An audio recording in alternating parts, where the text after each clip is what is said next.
वऱ्हाडी बोली भाषेत एक म्हण आहे, नवसाचं झालं पूत त्याच्या गांडीले काय सूत.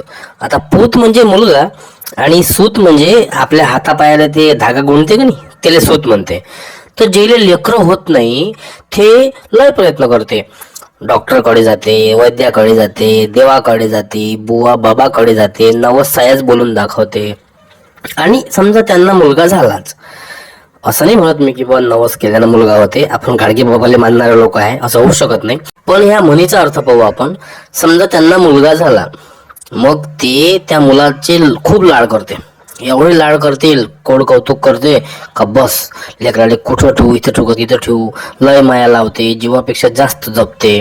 कोणाची नजर नाही लागली पाहिजे म्हणून त्या पोराच्या मांडीले करदोडा लावते, पायाले हाताले काया धागा बांधते. त्यालेच म्हणते नवसा झालं पूत त्याच्या गांडीले काय सूत. मग आता याचा भावार्थ कसा होईल. समजा आता आपण नवीन वस्तू घेतल्या, फोन, टीव्ही, कपाट, कूलर, गाडी, कपडे, कोणतीही महागाची वस्तू म्हणा आपण घेतली, तर तिला आपण सुरुवातीला कसं जपतो.